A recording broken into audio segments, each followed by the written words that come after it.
Bathroom Live, sponsored by Chandragupta Academy, top floor, Rama Govind Palace, Rewa. नमस्कार, Vindhya times में आपका स्वागत है। प्रदेश की दिन भर की 4 बड़ी खबरों के साथ आपके बीच हाजिर हुए हैं। भोपाल में ग्रुप कैप्टन की विदाई के समय एक ऐसा वाकया हुआ जिसके बाद तमाम जिस तरह का माहौल है, पूरे प्रदेश में शोक की लहर है, पूरे देश भर में जो स्थिति है, कैप्टन की मां ने बहू के कंधे पर हाथ रखा और कहा, तू सबसे बड़ी वीरांगना है।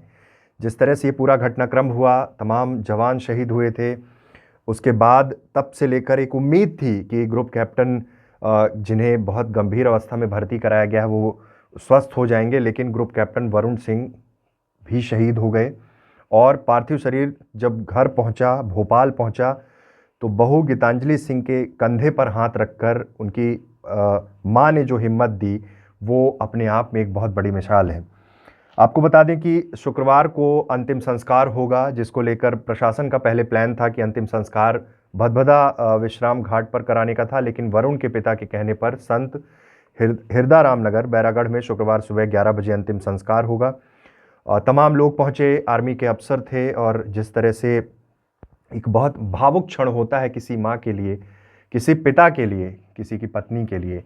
बड़ी उम्मीद थी, देश उम्मीदों में था कि शायद ग्रुप कैप्टन वरुण सिंह सुरक्षित, जब उनको वहाँ पर भर्ती किया गया था, हालत बहुत नाजुक थी कि बच जाएंगे, लेकिन वरुण सिंह की भी शहादत हो गई। दूसरी खबर की बात कर रहे हैं। दूसरी खबर है मध्य प्रदेश की बोर्ड परीक्षा में अब बदलाव की कोशिशें शुरू हो चुकी हैं। बड़े बदलाव की तैयारी है। बड़ा बदलाव ऐसा कि साइंस के स्टूडेंट हिस्ट्री सब्जेक्ट भी ले सकेंगे। सीबीएसई की तर्ज पर सेमेस्टर सिस्टम लागू करने की तैयारी चल रही है। ऑनलाइन पढ़ाई के साथ ही ऑनलाइन परीक्षा के भी विकल्प खोलने की तैयारी है।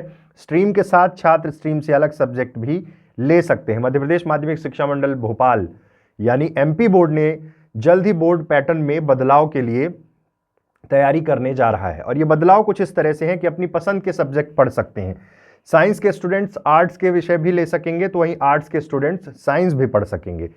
ये सब कुछ नई शिक्षा नीति 2020 बोर्ड रिफॉर्म्स एवं असेसमेंट विषय पर आधारित 2 दिवसीय राष्ट्रीय संगोष्ठी के पहले दिन गुरुवार को एमपी बोर्ड के सेक्रेटरी उमेश कुमार ने ये बात रखी। इसके साथ ही बोर्ड परीक्षा को सीबीएसई की तर्ज पर सेमेस्टर परीक्षा प्रणाली की तरह करने का भी सुझाव दिया। ये व्यवस्था 2 से 3 साल में लागू करने पर विचार किया जाएगा। ये बदलाव किस तरह से हैं? ओपन बुक पैटर्न से परीक्षा की संभावना तलाशी जा रही है। कोविड के बाद जिस तरह की परिस्थितियां हैं मध्य प्रदेश में, देश भर में, उसको लेकर चिंता व्यक्त की गई, और ये कहा गया कि किस तरह से ओपन बुक पैटर्न पर परीक्षाएं हों, और कैसे मतलब सबसे बड़ी समस्या जो है वो क्लियरिटी की है कि क्या ये तरीका सही है, क्या इन तरीकों से बच्चों का भविष्य सुरक्षित हो पाएगा। ऑनलाइन पढ़ाई के साथ ऑनलाइन एग्जाम के विकल्प की भी बात हुई। अपनी स्ट्रीम के साथ छात्र अन्य स्ट्रीम के विषय भी पढ़ सकें, इसको लेकर बात हुई। बेसिक और स्टैंडर्ड गणित में से चुनाव छात्र कर सकता है, ये भी सुझाव दिया गया।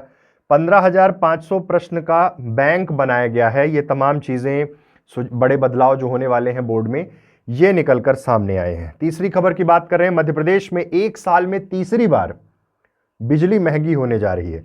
2022-2023 के लिए बिजली कंपनियों की टैरिफ याचिका मंजूर हो गई है। आम लोग का पक्ष जानने नियामक आयोग बनाया जाएगा, और ये जिस तरह से तैयारियां की जा रही हैं, जिस तरह से साल भर के अंदर बिजली जिस तरह से महंगी की गई है, प्रदेश की बिजली कंपनियों की ओर से वित्तीय वर्ष 2022-2023 के लिए 8.71% बिजली की दर बढ़ाने की पेशकश रखी गई है। मध्य प्रदेश राज्य विनियामक आयोग ने स्वीकृति दे दी है, यानी इसे स्वीकार कर लिया है। अब बस इस पर आम बिजली उपभोक्ता से आपत्तियां आमंत्रित कर सुना जाएगा।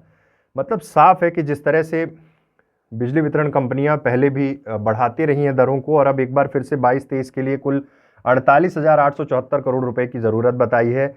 19,428 करोड़ रुपए पश्चिमी क्षेत्र कंपनी खर्च करेगी। तो कुल मिलाकर फिर से एक बार महंगाई की मार आम लोगों तक पहुंचेगी। आखिरी खबर की बात कर रहे हैं। आखिरी खबर, मध्य प्रदेश हाईकोर्ट ने आज ये स्पष्ट कर दिया कि अगली सुनवाई तक तमाम प्रक्रियाएं चलती रहेंगी। त्रिस्तरीय पंचायत चुनाव की मैं बात कर रहा हूं। जिस तरह से सुप्रीम कोर्ट ने सभी याचिकाएं हाईकोर्ट में वापस भेज दी और हाईकोर्ट से दरख्वास्त की कि आप इस मामले की सुनवाई करिए। अब हाईकोर्ट ने जब सब चीजें साफ कर दी है तो उसके बाद स्पष्ट हो गया है कि जो प्रक्रिया चल रही है निर्वाचन को लेकर, नामांकन पत्र दाखिल होने लगे हैं, लोग नामांकन पत्र ले जा रहे हैं और तमाम प्रक्रियाएं उस दौर पर हैं।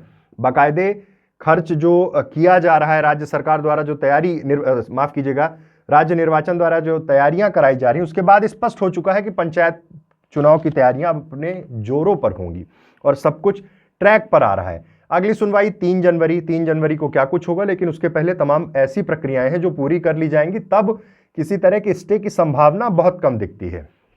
मतलब साफ है कि गांव की सरकार बनाने की कवायद अब शुरू हो चुकी है। अब देखना होगा कि गांव की सरकार में कैसे जनप्रतिनिधि जनता चुनती है। अपील सिर्फ ये है कि निष्पक्ष होकर, स्वतंत्र होकर, बिना किसी दबाव में अपने मत का प्रयोग करें। आज रीवा जिले में भी पहला नामांकन फॉर्म जमा किया गया जिला पंचायत सदस्य के लिए। समाज सेवी और अगस्त क्रांति मंच के संयोजक कुंज बिहारी तिवारी की पत्नी ने, ममता कुंज बिहारी तिवारी ने अपना नामांकन जमा किया। मतलब अब सब तमाम वो प्रत्याशी जो क्षेत्र में सक्रिय हो चुके हैं, जो अलग अलग दावेदारी कर रहे थे और अब नामांकन जमा कर मैदान में उतरने को तैयार हैं, चुनाव लोकतंत्र में अपनी भागीदारी सुनिश्चित करने के लिए चुनाव में भाग ले रहे हैं। तो ये थी दिन भर की प्रदेश की 4 बड़ी खबरें। ऐसी तमाम खबरों के लिए आप बने रहिए विंध्या टाइम्स के साथ। बहुत बहुत धन्यवाद। News room live sponsored by Chandragupta academy, top floor, Rama Govind palace, Rewa.